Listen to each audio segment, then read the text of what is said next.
Assalamualaikum warahmatullahi wabarakatuh. Perkenalkan, nama saya Imam Ali Ibrahim. Saya dari Prodi Ilmu Komunikasi International Women University. Nah, di sini untuk memenuhi tugas dan nilai-nilai dari Pak Alam, saya akan menjelaskan tentang kerusakan lingkungan. Lingkungan atau alam akhir-akhir ini sedang tidak kondusif ya. Faktor-faktor yang menyebabkan kerusakan lingkungan hidup yaitu satu, faktor alam. Kerusakan lingkungan hidup karena faktor alam terjadi karena adanya bencana alam seperti banjir, gempa bumi, dan gunung meletus. Kedua, banjir. Selain karena ulah manusia, banjir juga dapat terjadi karena faktor alam. Misalnya hujan yang terus-menerus, curah hujan seperti ini akan membuat sungai meluap atau membuat tanggul jebol karena tidak mampu lagi menampung debit air. Banjir yang sering terjadi saat musim penghujan dapat membuat bangunan dan tempat tinggal makhluk hidup rusak.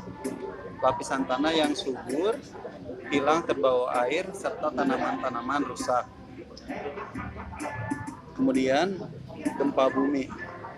Gempa bumi terjadi karena adanya pergerakan lempeng bumi atau aktivitas gunung berapi dan tampaknya bergantung pada besarnya kekuatan gempa. Gempa bumi akan mengakibatkan banyak bangunan yang roboh, terjadi tanah longsor, dan terputusnya jalur transportasi. Jika kekuatan gempa sangat besar, kemungkinan akan menimbulkan tsunami. Kemudian gunung berapi meletus. Saat meletus, gunung berapi akan mengeluarkan abu vulkanik, lahar, lava, uap panas, dan material lainnya yang dapat merusak lingkungan. Dampak dari letusan tersebut dapat berlangsung lama, bergantung pada besarnya kekuatan letusan. Tetapi saat ini kembali normal. Daerah yang terdampak letusan akan menjadi subur. Letusan gunung berapi akan mengakibatkan gangguan pernapasan, gas beracun, kerusakan lingkungan, bahkan dapat mengakibatkan mematikan lingkungan sekitar. 6. Faktor manusia. Selain faktor alam, faktor manusia juga dapat menyebabkan kerusakan lingkungan hidup. Kemudian membuang sampah sembarangan. Saat ini masih banyak orang yang membuang sampah sembarangan, terutama di sungai. Hal ini akan mengakibatkan banjir jika musim penghujan tiba. 8. Limbah industri. Limbah industri ini dapat berasal dari pabrik dan rumah tangga. Jika tidak dikelola dengan tepat, limbah-limbah tersebut akan merusak lingkungan hidup.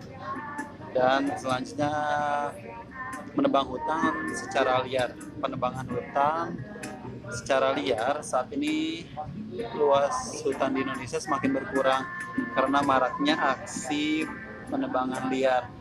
Hutan yang gundul tidak dapat meresap dan menahan aliran air hujan sehingga dapat terjadi banjir dan longsor.